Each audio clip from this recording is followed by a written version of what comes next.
Bonjour. Antoine Arnaud et Claude Lancelot. Grammaire générale et raisonnée. Les langues étaient étudiées selon le fil de leur évolution individuelle et le réseau de leur cousinage historique. Même référence avec le cours de Saussure à une théorie des signes. Volonté d'analyser la grammaire comme un système à l'intérieur duquel il faudrait pouvoir trouver une raison à tous les faits. La grammaire et la linguistique sont deux configurations épistémologiques différentes.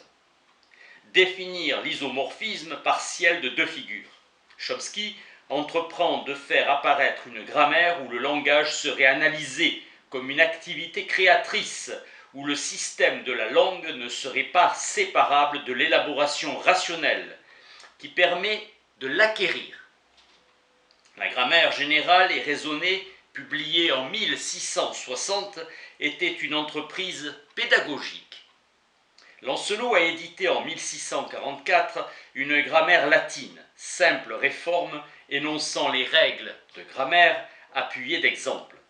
L'apprentissage se faisait à l'intérieur de la langue enseignée. Avant, les vers latins de Despoter étaient l'illustration la plus célèbre de cette technique. La réforme énonce les règles en chaque langue, enseignement d'une langue par elle-même. On distinguera la langue d'apprentissage et la langue apprise. C'est dans la langue du sujet parlant que doit se formuler la règle en allant de ce qui est le plus aisé vers ce qui l'est moins. L'idée nouvelle d'apprendre le latin et d'une façon générale les langues étrangères à partir du français a eu des effets culturels considérables. Recul du latin, transformation des principes généraux indépendants de tout vêtement linguistique, mutation. Corps visible de la langue qui ouvre une tâche encore inédite, rechercher la raison des usages. Mettre immédiatement en œuvre des modèles pour que la langue constitue un objet de savoir. Avec Arnaud, Lancelot publie une grammaire qui ne concerne pas un domaine linguistique limité, mais l'art de parler en ce qu'il peut avoir d'universel.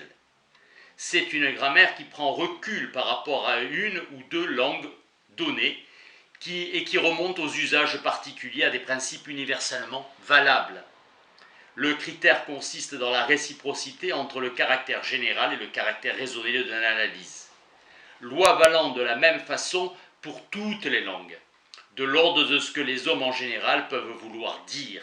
Père Lamy, quand on a bien conçu ce qu'il faut pour exprimer ses pensées, on a une connaissance de toutes les langues qu'il est facile d'appliquer. Plus la grammaire est raisonnée, plus elle approche le général. Mieux elle vaudra pour une autre langue. Voilà pourquoi le projet d'une grammaire générale n'a jamais engendré de méthode comparative. C'est une grammaire qui ignore la comparaison des langues, proche d'une logique des principales opérations de l'esprit. Un art de penser, un art de parler, et non un art de bien parler. Discipline qui énonce les règles auxquelles il faut bien qu'une langue s'ordonne pour pouvoir exister. La forme et la loi intérieure qui lui permettent tout simplement d'être la langue qu'elle est. Les règles demandent encore à être justifiées et il faut montrer pourquoi elles sont telles. Il faut ramener les règles à leur fondement. La formule de la grammaire est dès que je parle véritablement, je parle selon les règles. Pour savoir pourquoi ma langue obéit à ces règles, il faut que je les reconduise aux principes qui les fondent. La grammaire traite de la nature matérielle du signe. L'objet du signe sera substituable et équivalent à l'idée de l'objet signifié. Analyser, décomposer, combiner, ordonner les formes, quasi-absence de la syntaxe. Le latin n'indique pas le rôle du mot, mais les manières dont on veut fixer dans le langage les relations entre les choses représentées. Plus tard, un autre tournant de la science du langage se fera avec les œuvres de Bopp, de Rask ou de Grimm. Mais l'œuvre de Lancelot et Arnaud marque une transformation dans le savoir grammatical. Elle a constitué pour l'analyse du langage un nouvel espace épistémologique. un réseau de relations a été installé qui allait permettre l'apparition ultérieure des concepts, description et explication des siècles suivants, dont l'émergence se situe dans cette grammaire de Port-Royal. La préface a été réalisée par Michel Foucault.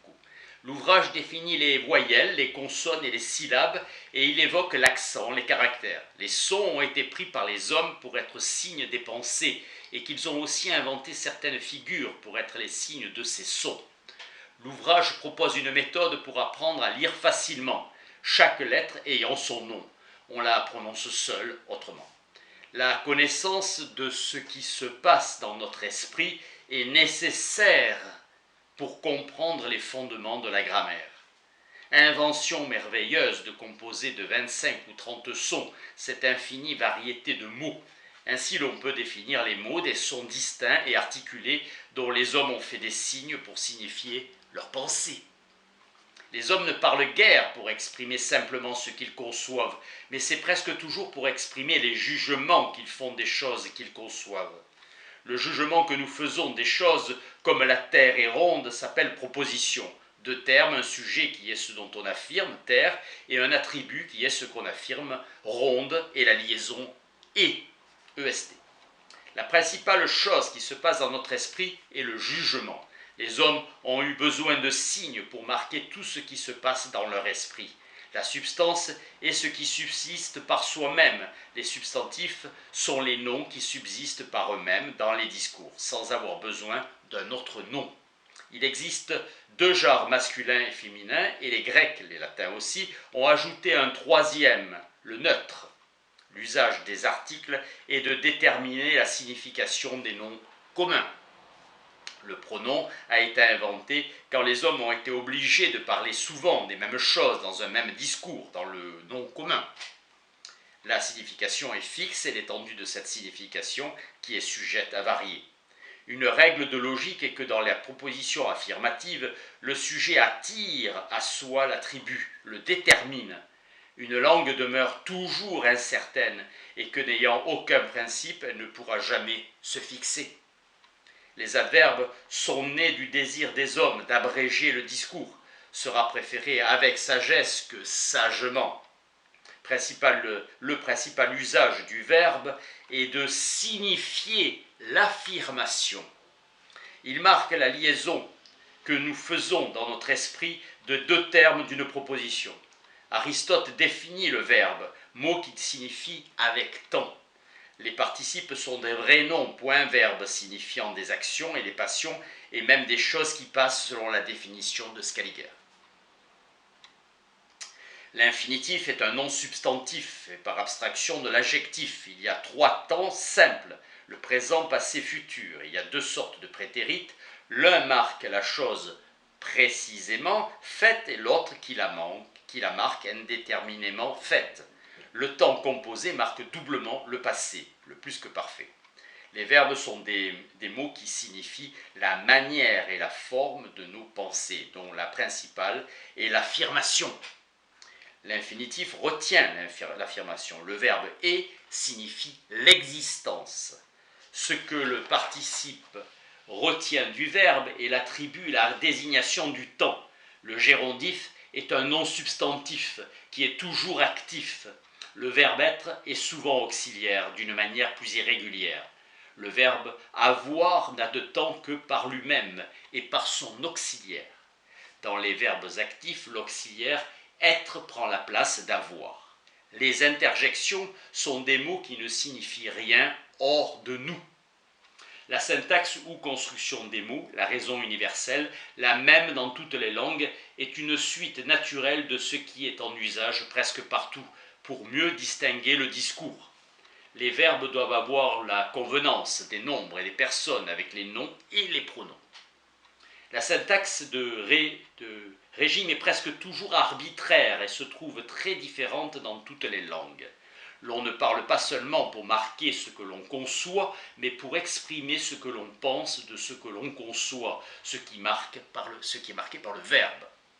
Pour comprendre l'ordre naturel de la syntaxe, il n'y a aucun mot de trop ni de trop peu, et il est conforme à l'expression naturelle de nos pensées. Quant aux accents, le grave et l'aigu suffiraient pourvu qu'on ne les employait toujours que par leur valeur. L'usage est le maître de la langue, ainsi il doit décider également de la parole et de l'écriture. Dans les choses purement arbitraires, on doit suivre l'usage qui équivaut à la raison. C'est un peuple encore qui fait une langue, concours d'une infinité de besoins, d'idées et de causes variées, et combinés durant des siècles. Duclos, on pourrait appeler l'article un prénom, car cela ne signifie rien par lui-même. Il ne met en avant que tous les noms pris substantivement. La destination de l'article est de déterminer et individualiser le nom commun ou appellatif dont il est le prépositif et le substantifié. Les adjectifs comme le vrai, le juste, le beau. Le latin n'a pas d'article et peut ainsi présenter deux sens. L'usage seul peut instruire de l'emploi des mots, mais les grammairiens sont obligés à plus de précision. On doit définir et qualifier les mots suivant leur valeur. Le participe est déclinable lorsqu'il est précédé d'un pronom à l'accusatif régi par le verbe auxiliaire, joint au participe. Je me sers du mot d'accusatif pour éviter une périphrase dans l'application des exemples. La grammaire a deux fondements, le vocabulaire et la syntaxe. Tous les mots d'une langue sont autant de signes d'idées et composent le vocabulaire ou le dictionnaire. Le rapport d'identité est le fondement de la concordance du genre, du nombre, etc. Le rapport de détermination est le fondement du régime. Toute la syntaxe se réduit aux deux rapports. Une grammaire générale sert à des maîtres qui savent déjà la langue. Pour les disciples, peu de règles et beaucoup d'usages. Et c'est la clé des langues et des arts. La raison proscrit les vieilles routines et a la bonté de regarder les méthodes d'instruction. Merci.